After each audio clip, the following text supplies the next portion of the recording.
Now, when we talk about evolution, we generally talk about things changing over time. But there are organisms that haven't changed a lot over time. Uh, let's take a look at the duck-billed platypus. Now, the duck-billed platypus, and you can see the link here to the National Geographic article where I got this from, hasn't changed in over 150 million years, hasn't changed much in 150 million years. It's a strange beast as far as mammals go because it's a mammal because it has hair, but it's not a placental mammal. It doesn't have placenta. It doesn't have nipples because it doesn't produce milk. It has a duck bill and lays leathery eggs. So it's a mammal that lays eggs. And so, and what scientists like to call it is a survivor. It's one of the few living descendants of an ancestor that diverged from mammals about 150 million years ago. So you have to think about a timeline, and about 150 million years ago, some common ancestor between mammals and the rest of us, the rest of mammals, us, and other mammals.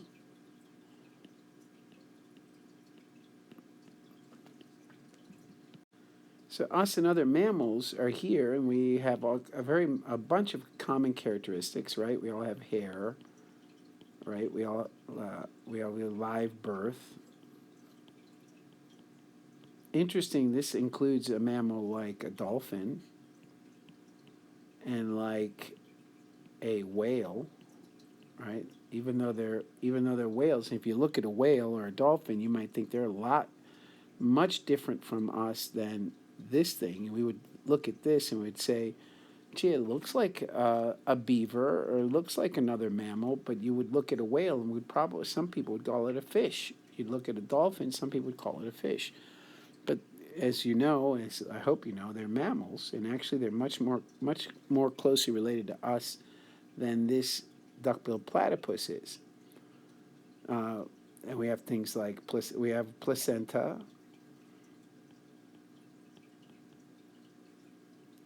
Okay, so then you look at the duck-billed platypus, and the duck-billed platypus had a bunch of different creatures and there a bunch of different taxa, right, species that had similar characteristics that they died out, but the duck-billed platypus that we see today is still around. So this common ancestor broke off, and somewhere along the line they developed duck-billed, they laid eggs, etc. So the fossil record, when we look at the fossil record up to 150 million years ago, duck-billed platypus really did not change much from the fossil record versions, the ancient versions, its ancestors. That's not to say that the duck-billed platypus hasn't changed at all, and that's not to say that the duck-billed platypus is the same as its common ancestor, but it shared characteristics with this common ancestor, and we share characteristics with this duck-billed platypus. So that's why we're all still mammals. So we're all still part of this group called mammals. But the duck-billed platypus shared the duck-billed, the laying eggs, the no nipples for lactation, all that they shared. These taxa shared in common with some common ancestor, probably around here somewhere. That these taxa, including us, don't. Okay, so the duck-billed platypus is a creature that doesn't seem to have changed from the fossil record for more than 150 million years. By the way, when you're looking at this would be a measurement of time. This is a timeline, and these are millions and millions of years, right? Relativistic time, which means there's no way of designating that this is a million years or 100,000 years or what have you. Just this one came before everything after it. Anything to the left of the line came before. Anything to the right of the line came after. So duck-billed platypus was the last of its line and is the last of its line. All the rest of these are extinct. And us and other mammals are the last of our lines, and there's all kinds of species that were extinct. How do we know they're extinct? Well, we know they're extinct because we see evidence of them in the fossil record. And by the way, if you go to this website, you can see video and see other animals that haven't seemed to change much over time. So it's a really interesting article if you just have some time on your hands, you really want to read about it. It's a really interesting creature, this duck-billed platypus. But we call this relativistic dating. And so, as we said earlier, with the rock strata, right, the layers of rock that we find in the earth as we dig down, the deeper it is, we assume the older that rock is, because rocks tend to layer on top of one another as they're formed, as they get compressed and formed over a long period of time. These, and especially sedimentary rocks, right, not igneous rocks, not rocks that form from intrusions or from volcanic explosions. So let's make that clear. As I believe all of you learned in middle school, you have the core of the earth, you have the inner core and the outer core, then you have the asthenosphere, right? And the earth is not perfectly round, but it's rounder than I'm drawing it, but that's fine. So then we live on this very thin layer that's on this really thin layer of the earth called the crust. We're all the way out here. And the crust is broken up into continental plates, and we'll talk more about that later. I wish I...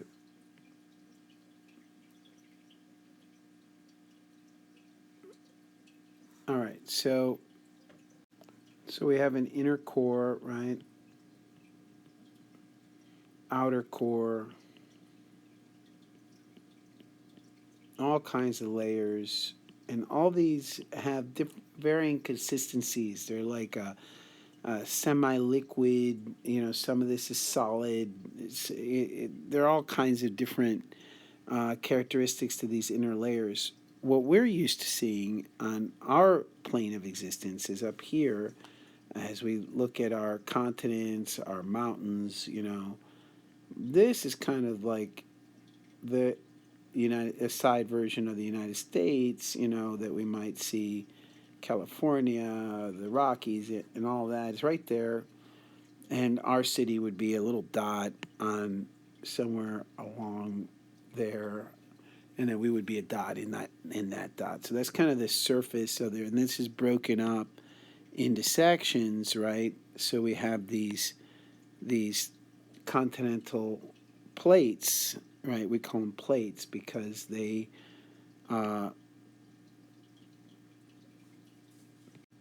we call them continental plates because they're broken. This crust is broken by movement of these giant, very big convection currents. And what are convection currents? Well, as you go deeper in the earth, the material gets hotter, and it's fluid, right? I'm going to call it a fluid, not a liquid, but a fluid. In other words, it moves like a fluid, a very viscous fluid, very thick fluid, sort of like a lava lamp, right? So some of it's molten rock, some of it's solid, but it moves. And as it goes deeper into the earth, it gets hotter under pressure, and as it gets hotter, it becomes less dense. And what do less dense things do? They rise. Now, as it rises, it cools. As it touches the surface of this, it cools. So as it cools, it starts to rise less, and it turns. So as it rises less, it turns, and then finally it cools so much that it sinks. But of course, it starts to heat up again as it gets closer and closer to the center. And so what you get is this constant cooling and heating that has the fluid move round and round in almost a conveyor belt fashion, right? So it just keeps turning. Now, this is a viscous fluid. It has rocks. It's not just, for instance, water. It's not going to wear away at this. What's going to happen is that this is going to drag on the crust. It's going to move the crust. So if this area here were the Atlantic, right, Atlantic, for instance, then this plate would move in this direction, and this plate happens to have another current,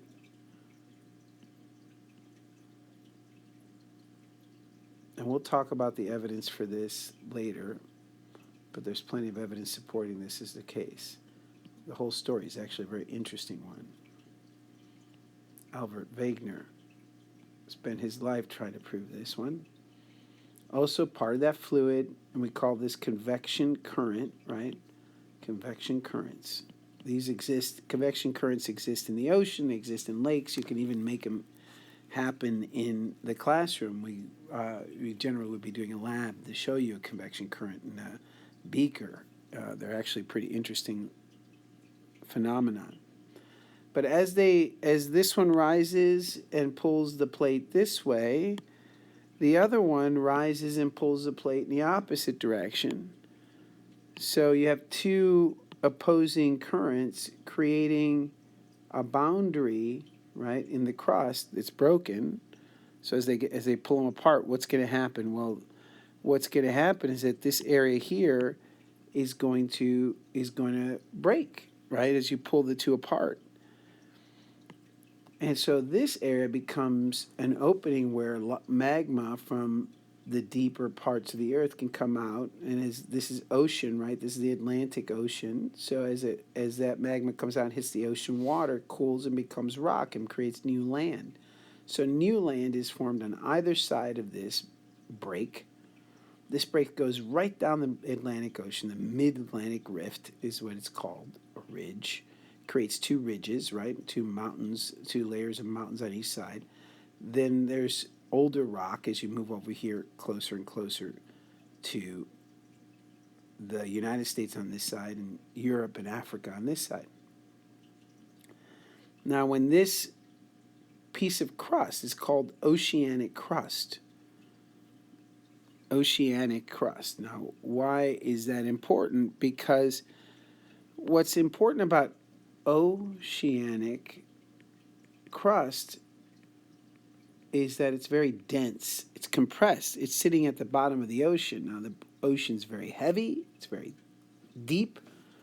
So that crust is very dense. So it's like, it's like pizza dough. Very thick, deep, dense material. The continental crust has air above it. Now, granted, the atmospheric pressure is substantial, but it's not anything like the pressure of the ocean, the Atlantic Ocean sitting on top of this. So this land is a lot less compressed. So it's actually this is called continental crust. So it's like two pizza crusts, right? One being doughy and thick, and the other one being fluffy and full of air. Well, this one is continental crust.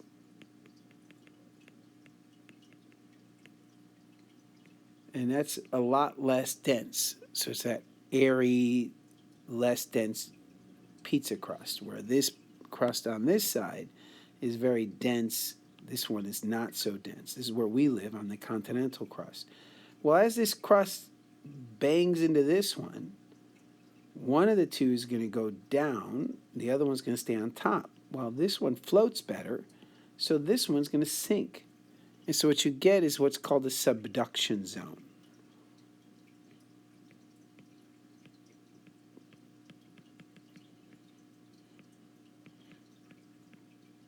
And all that is that the continental crust sits on top and the oceanic crust goes down.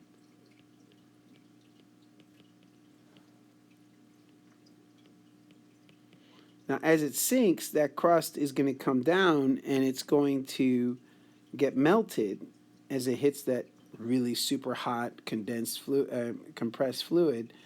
It's going to melt, and so it'll get recycled. It's part of the rock cycle as it gets melted and becomes new rock later when it comes up here at a divergent zone or in a volcano somewhere. There's a bunch of volcanoes all up and down here. In fact, if you follow this ridge all the way up to Iceland, you'll see that the oceanic crust actually comes out of the ocean there in Iceland. You'll see a bunch of volcanoes. Iceland is famous for its volcanoes. So the whole crust has these boundaries, these convergent boundaries. In this case, a subduction zone. Uh, Now here, this is because one is denser than the other. It causes a subduction zone. But if we turn the Earth around and we look at another zone, we can look over here in India and Pakistan, that area there, Iran.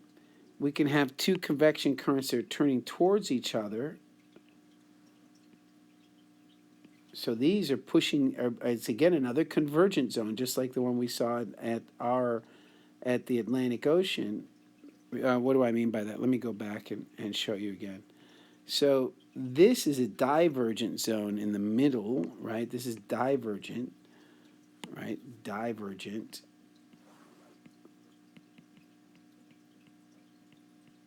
Meaning they're separating. And this is a convergent, meaning they're coming together. So that's a convergent, and this specifically, it's a subduction zone. Because why is it a subduction zone? Because the oceanic crust is thicker than the continental crust, so it's more dense, so it's going to sink, melt, become part of the rock cycle. Any fossils here in this crust, by the time it takes it to get from here to here, is going to get lost as soon as it gets melted, because everything's going to be melted and reformed. So that is the problem with the oceanic crust, is trying to find fossils deep in the crust of the ocean. It's difficult for anything past a certain age.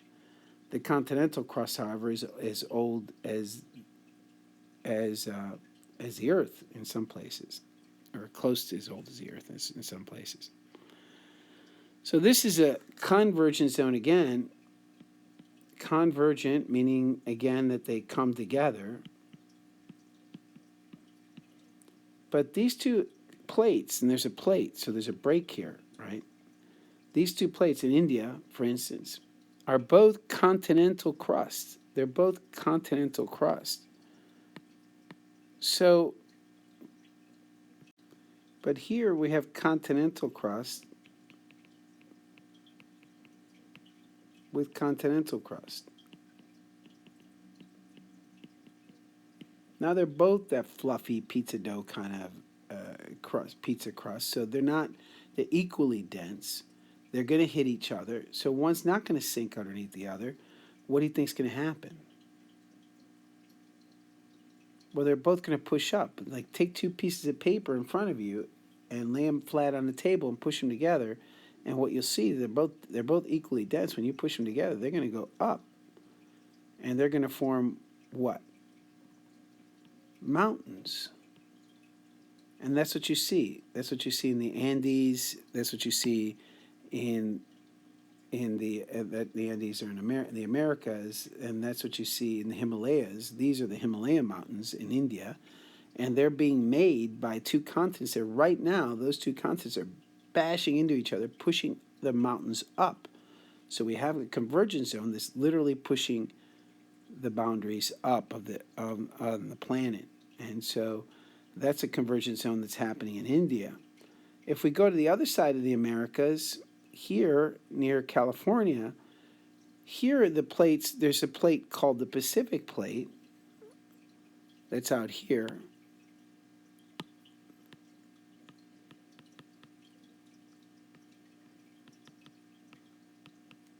Now this Pacific Plate's moving north. It's moving northwest. And California sits on the part of the plate that's moving south. So this boundary is moving side to side. In fact, there are places in California, the San Andreas Fault. I'm sure you've heard of this. San Andreas.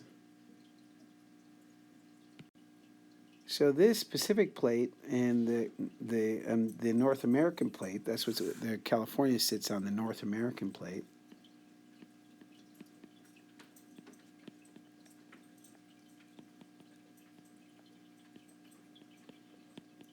This is oceanic, obviously. And the North American Plate is continental, so the oceanic's thicker, denser, and the continental fluffier, right? But they're not banging into each other. They're not heading straight on into each other. The angle at which the convection currents are pulling them has a Pacific plate moving in this direction, and the North American plate moving south in the opposite direction. The San Andreas Fault is a good example of this. Okay, and what happens is you get what's called a strike-slip fault.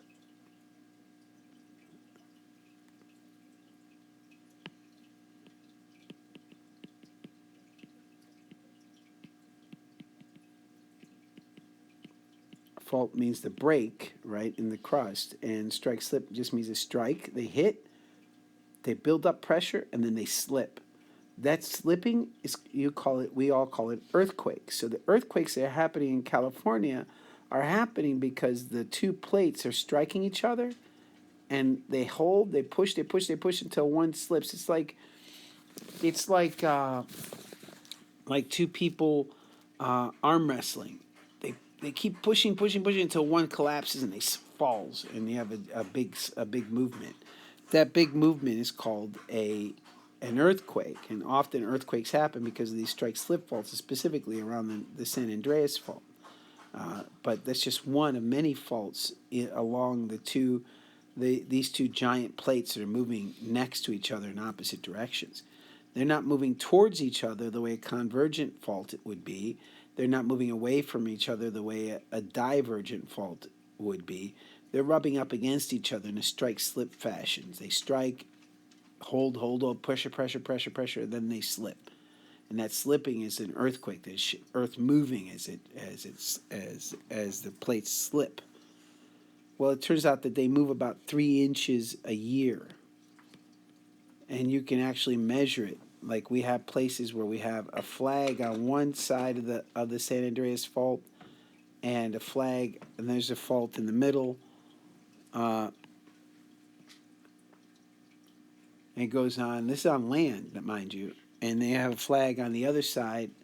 And they started years ago. They started right next to each other, but you can measure how far the Pacific plate, this side of the fault, because some of the fault actually comes on land. Some of the Pacific plate is actually up on land, even though most of it's oceanic.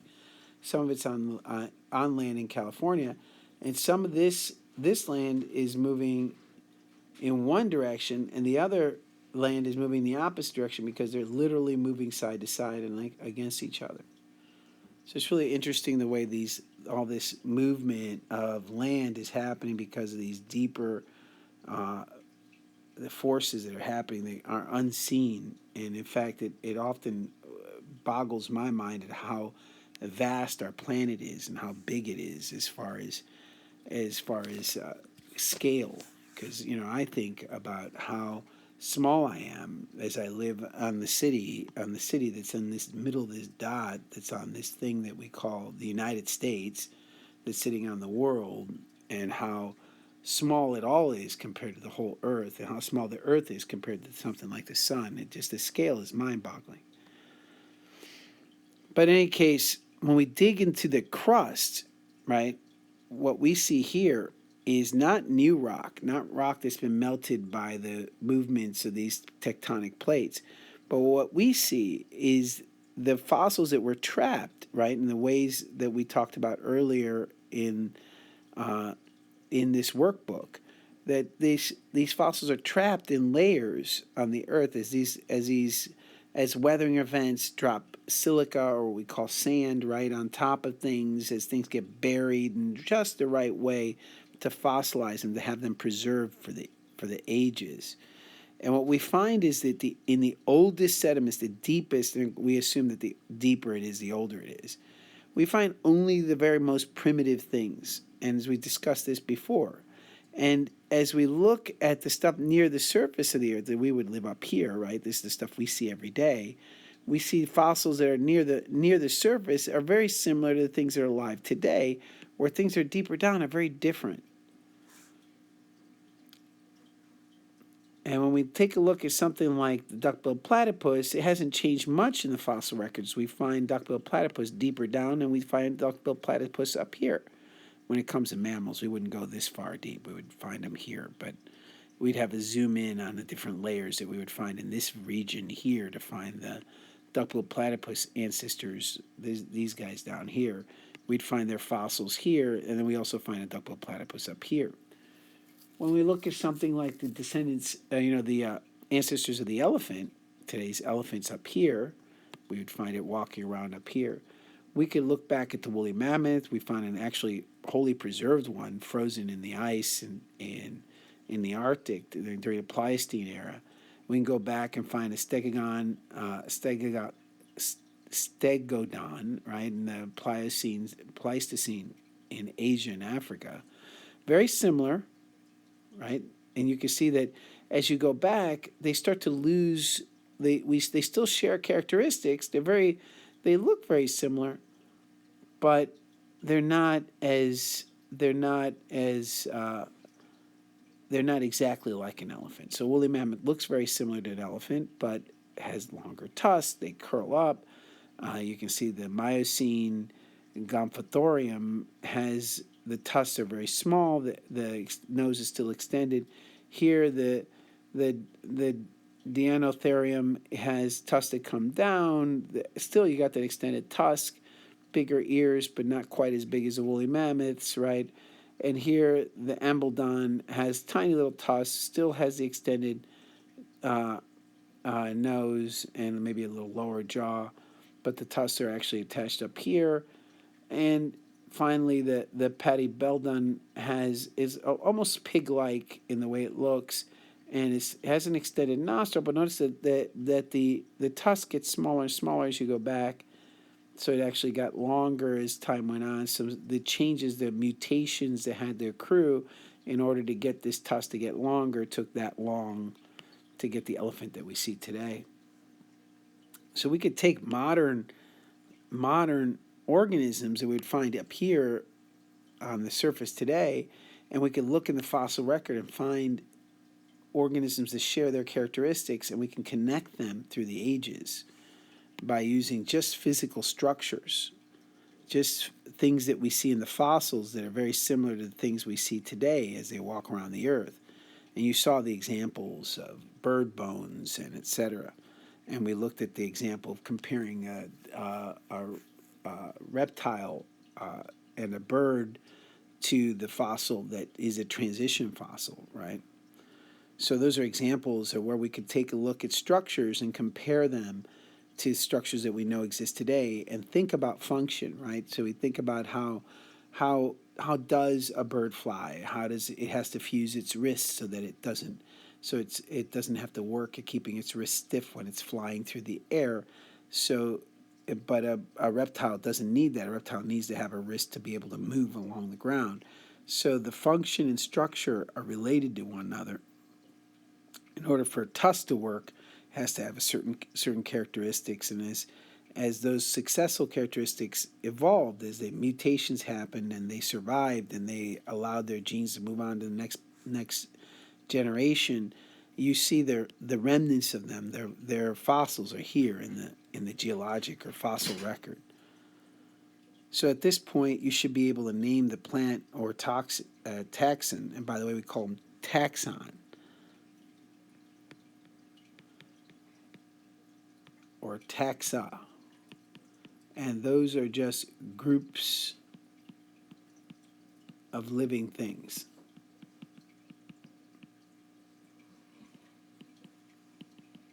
So when we talk about taxon or taxa is the plural, taxon is the specific one.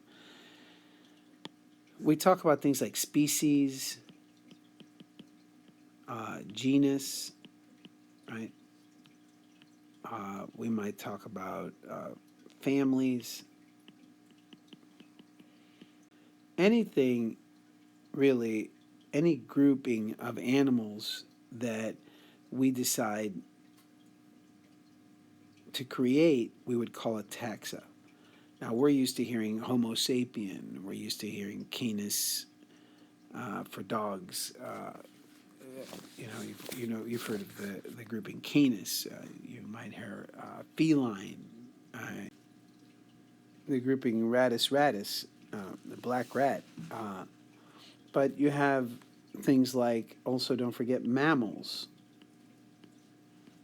right? Reptiles. These are all taxa. And a study of taxa The study of the grouping of animals is known as taxonomy, right? The study of.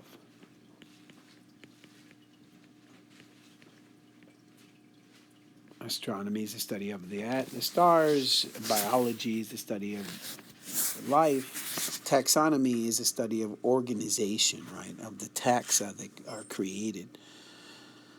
So when we look and they tell you what are the taxon, family, genus, or species, right? Whatever you want, whatever taxa you want to use, whatever organization you want to use. And it's important to use this word taxa because as we go on and we start looking at cladistics, which is our next move, we're going to get away from using things like mammals and birds because there are problems with that. We've already looked at one of the problems. Let's take a look at the duck-billed platypus. We call it a mammal, but it lays eggs. It has the duck's bill, has webbed toes. It has hair, like we do, but it doesn't have nipples. Dolphins do, but they swim in the ocean, and they have flippers, and so do whales. So there are reasons why dolphins and whales are more closely related. There are a lot of features that we share with dolphins and whales that we don't share with the duck-billed platypus, but there are features that both the duck-billed platypus, dolphins, whales, and humans all share. So that's why we group them all in this group called mammals. But mammals are not always the simple definition that we talked about in middle school and elementary school, where they told you that mammals have hair and they give live birth, and birds lay eggs, and reptiles are mammals are homeotherms, and or they're what some of you may have learned is warm-blooded, and reptiles are cold-blooded. That's no longer, they're not really valid ways of organizing life because there's so many exceptions that it becomes difficult to really, for it to be useful.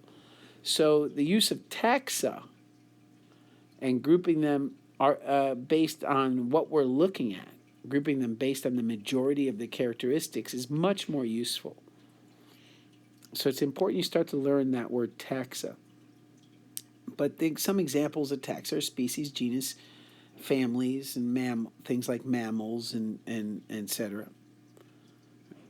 So these are examples of taxa, and taxonomy is the study of these groups. So there's an animal or plant that has a good fossil record of evolutionary development. And you can look up some more if you'd like. You look at the textbook, look at online, see the different. I told you the National Geographic website. There it is. That really looks at organisms that haven't changed over that much in the fossil record. They haven't evolved as much.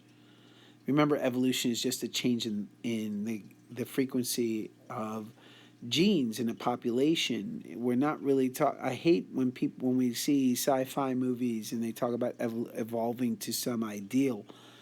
The evolution doesn't talk about that because there is no ideal as far as evolution is concerned. The evolution is talking about the mechanism upon which things change, and as far as we can tell, it seems to be random. It seems to be based on giant events occurring. Changes in the environment determine changes in what is or is not best fit to survive, and that natural selection pressure changes the frequency of specific genes and alleles in a population. So that's evolution, as you can see, the result of which is seeing an animal that was related, some common ancestor with this thing, that today we call them elephants, and we can see the common characteristics they share. But something made this less fit to survive and allowed the elephant to finally. Now the elephant wasn't around here. We have no elephant fossils back in the middle Miocene period. They didn't exist. Elephants are only found today in the more recent period, or epoch, or whatever the geologic time scale is. Here's where we live and where we see elephants. Woolly mammoths are only found here in the Pliocene. The Ambodellon is found in the middle Miocene. So but yet you don't find any platyhelminths in the fossil in this same strata. So you see that the changes occurred as these, they might have existed at the same time, but these guys are no longer here, and these guys stayed around a little while longer. These guys were here when these guys weren't. These guys showed up later in the fossil record. So they might have lived. They might have overlapped in time to some extent, but they did not coexist for a long period of time together.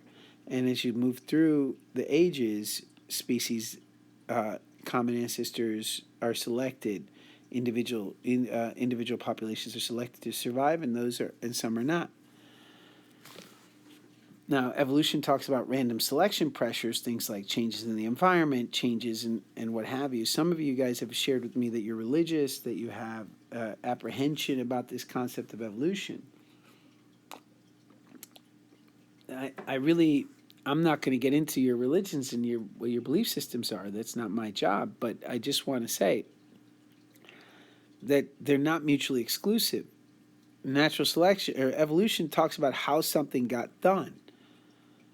You can believe, if you wish, that there is, I have my own belief system. But you can't, it is possible to believe that something is guiding this. It's just that in the theory of evolution, which is the explanation of what we see, we don't include a supernatural element because it's not something you can test in science. It's not appropriate to talk about a supernatural element, a God, or force that's outside of the things that we can measure and see, because that's not what science is doing. Science is looking at the hows and what is impacting what and what can we explain based on evidence. And so science is just talking about the forces and the hows. If you want to talk about the whys and the whos, that's the place of religion. And so you can separate the two. It's possible to look at evolution as a theory that explains the evidence that we see and still keep your faith solidly separate. But that's up to you how you want to handle that. The key is that you have to understand the theory. You don't have to believe in it. Belief is not something that's necessary for science. Understanding and application is.